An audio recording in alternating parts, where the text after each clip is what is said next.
저는 지금 개인적으로는 카카오보다는 네이버가 낫다. 그래서 저는 장기적으로는 진단키트 중에 경쟁력 있는 기업들은 분명히 좀 의미가 있다고 좀 생각을 합니다. SD바이오센서 뭐 당분간 지지부진 하겠지만 검증된 회사들은 급락할 때 저는 사는 건 나쁘지 않다고 봅니다.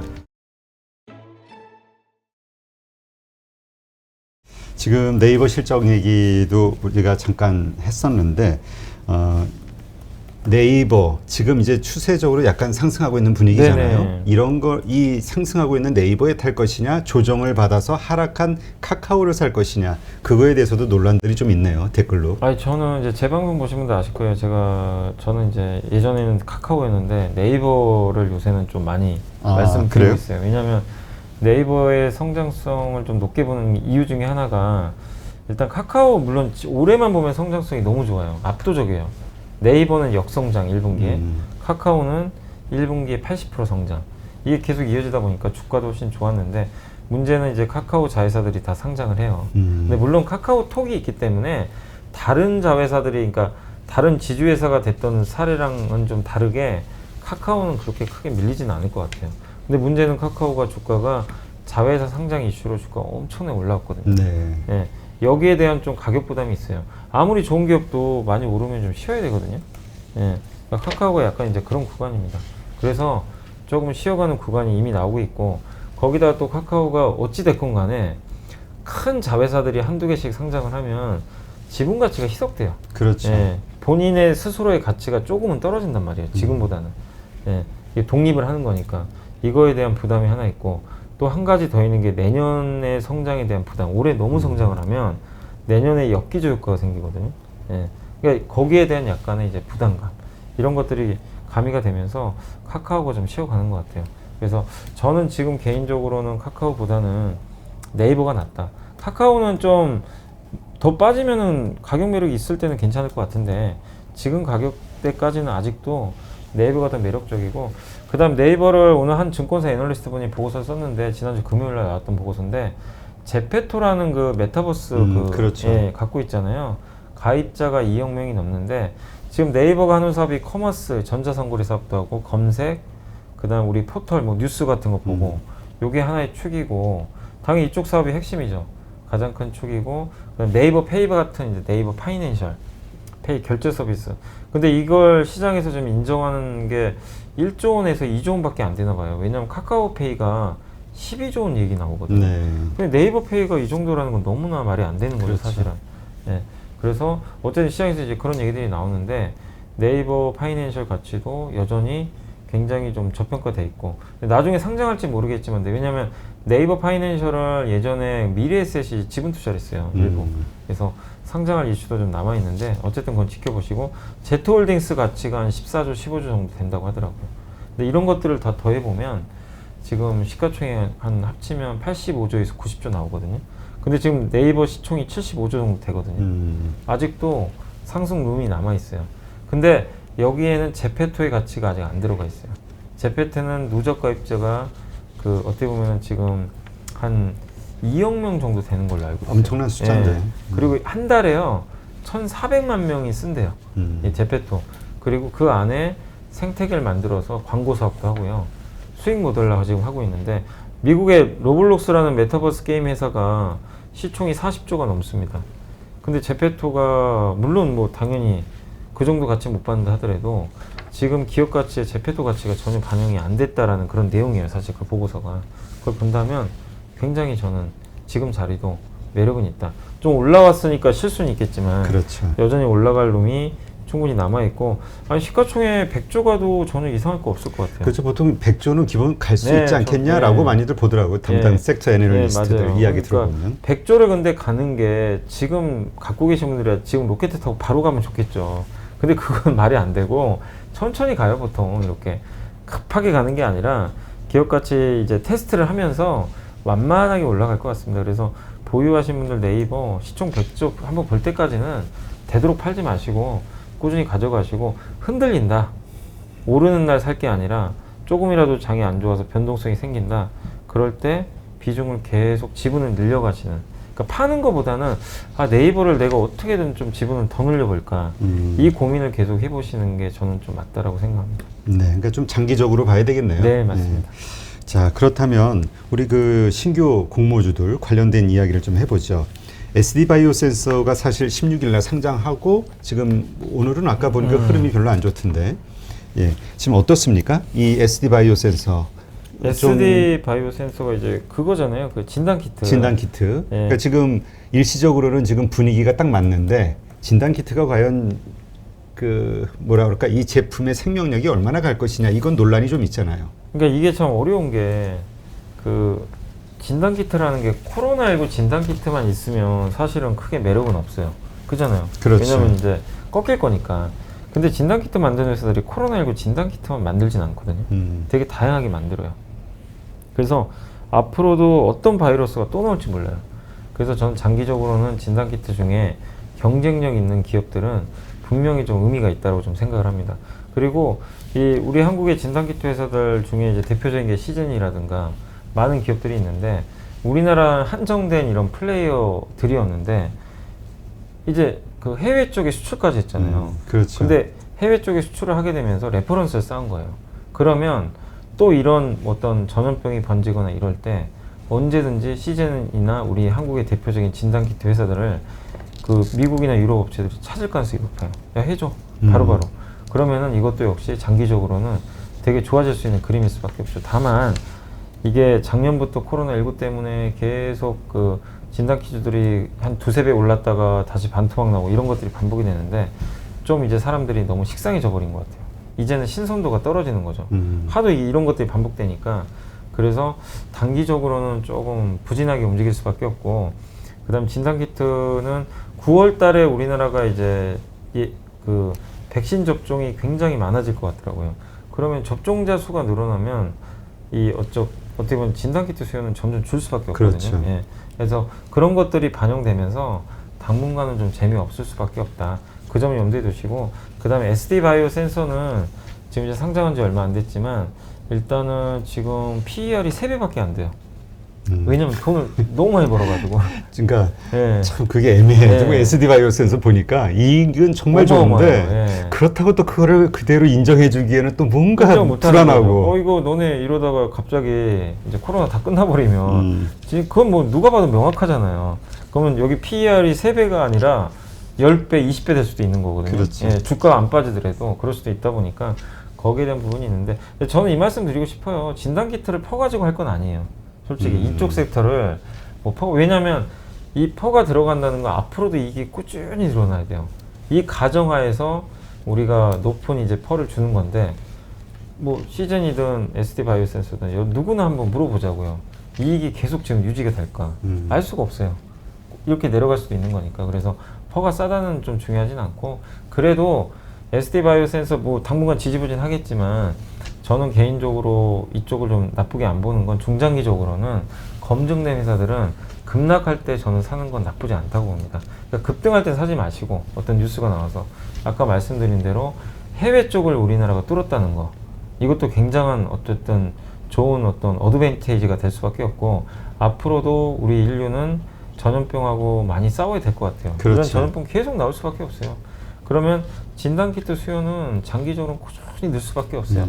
그러니까 이게 코로나 때문에 이렇게 늘었다가 이렇게 되는 거지만 큰 사이클로 보면은 이렇게 갈 수밖에 없는 것 같아요. 계속 뭐 질병이 계속해서 이렇게 새로운 질병들이 나올 거라는 예측들도 좀 있고요. 예. 그리고 진단키트 뭐 코로나 진단만 하는 건 절대 아니잖아요.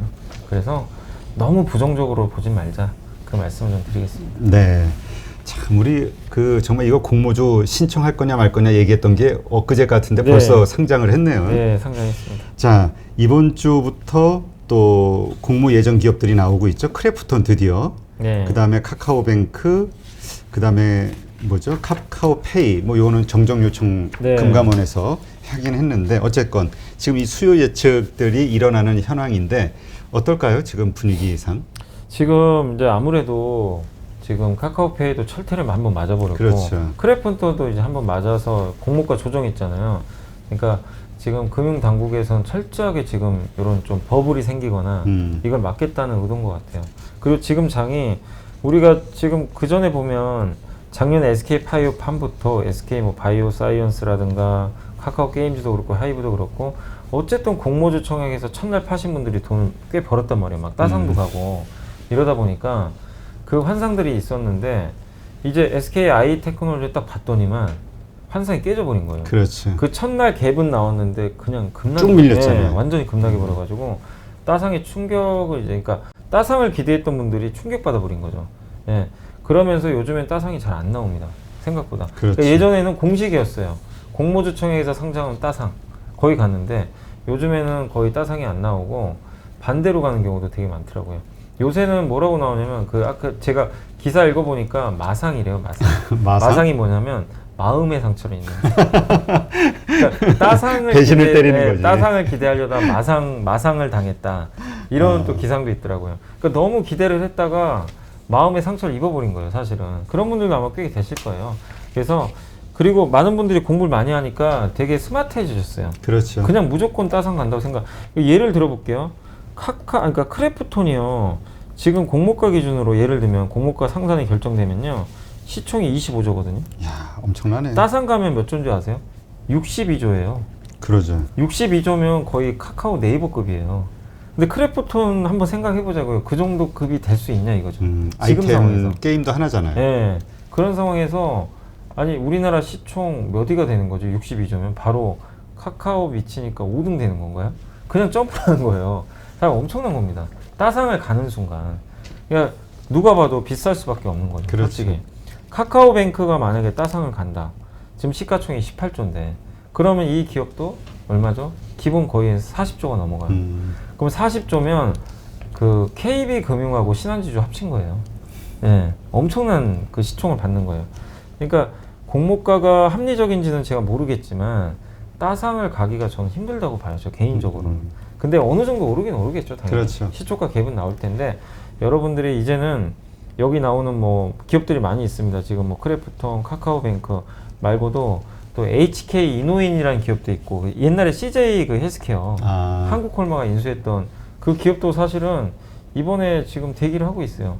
그 기업들도 있고 몇몇 업체들이 지금 이제 신규 상장을 좀 준비를 하고 있거든요. 예. 근데 그 기업들의 몸값도 만만치가 않습니다. 근데도 워낙 요즘에 이제 공모가 논란들이 있다 보니까 여기서 옛날처럼 무조건 따상 간다. 이러기가 솔직히 지금 쉽진 않아요. 그래서 여러분들이 청약은 하시는 건 찬성인데 그냥 첫날 나는 따상을 노리고 하겠다. 이런 생각보다도 한 20에서 30% 정도만 한번 노려보겠다. 이런 마인드로 하는 게 마음의 상처를 안 입을 수 있다. 저는 좀 그 말씀을 좀 드리고 싶습니다. 그러니까 우리가 지금 전반적으로 기대 수익률을 다 낮춰야 된다 이런 얘기를 많이 하잖아요. 예. 작년하고는 다르니까. 예. 그리고 또 그 공모주 상장하는 날 추격 매수하는 것도 좀 사실 좀 지양해야 되고. 사실 이게 뭐 예를 들면요. 크래프톤의 공모가가 10만 원이었어요. 아니 10조였어요. 그러면 따상 가겠죠. 그렇지. 가도 뭐 충분 합리적이에요. 근데 공모가가 이미 25조니까 그렇게 보면은 따상 갔을 때 여러분이니까 한번 이 기업이 따상 갔을 때 시총을 한번 생각을 해보세요. 타당할지. 그렇지. 그걸 생각하면 좀 답이 나올 것 같습니다. 네. 이 카카오뱅크하고 카카오페이가 상장할 때 이 카카오의 주가 흐름이 어떻게 될 것인가 이것도 사실 참 많은 분들이 설왕설래하죠. 근데 아무래도 이제 카카오가 상장 앞두고 이 기업들 상장한다는 뉴스가 붙어서 올라간 것도 사실이에요. 그렇죠. 네, 올라갔기 때문에 막상 상장을 하면 지분가치 희석되면서 좀 초기에는 빠질 가능성 분명히 있습니다. 그러니까 약간 좀 주가 조정이 나올 수 있는데 근데 역으로 보면 또 그럴 때 기회가 되겠죠. 예, 그때 비중을 줄이라는 게 아니라 예, 오히려 미리 줄이는 게 맞고 그것 때문에 빠진다면 오히려 또 저가 매수 기회인 것 같아요. 왜냐하면 카카오는 다른 지주사랑 다르게 카카오 자체가 본업이 카카오톡이에요. 이 비즈니스 모델은 누구도 모방할 수가 없고 독보적입니다. 그렇기 때문에 다른 지주사들처럼 뭐 그냥 주구장창 빠지는 건 아니니까 오히려 빠졌을 때 좀 기회로 한번 활용해보는 게 맞는 것 같습니다. 네. 궁금한 것도 모르는 것도 많은 주린이 여러분, 생각보다 쉬운 주식 투자 저와 함께 해보시겠습니까? 이베스트 마이넷에서 프라임 서비스를 신청하시면 온라인 방송으로 저희 염블리와 함께 하실 수 있습니다.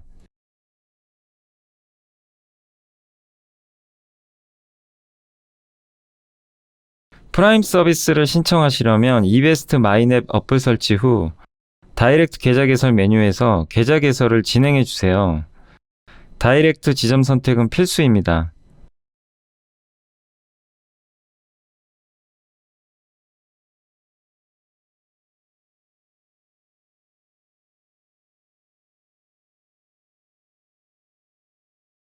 궁금하신 사항은 02-3779-8880으로 연락주세요. 제가 여러분의 성공 투자를 끝까지 응원해 드리겠습니다.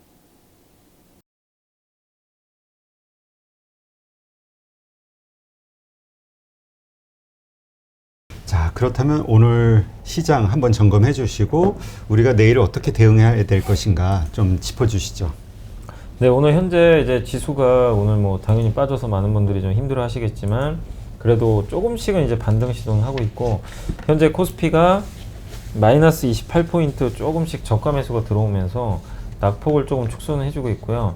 그 다음에 코스닥은 오늘 굉장히 견조합니다. 거의 안 빠졌어요. 그래요? 예, 코스닥이요 지금 하락률이 0.06%. 음. 거의 그냥 보합이에요. 그러네. 예, 그래서 거의 지금 안 빠지고 있어서 정말 놀라울 정도로 좀 견조하고 코스피만 좀 안 좋은 상태인데, 이렇게 아우가 또 살아 있으면 형님도 같이 좀 덩달아 올라가기도 하니까 일단 분위기는 아주 최악은 아니다 이렇게 말씀드리고 싶고, 삼성전자가 그래도 좀 오늘 8만전자가 깨지긴 했지만 79,000원 좀 간신히 턱걸이 하면서 좋은 분위기 유지해주고 있고요.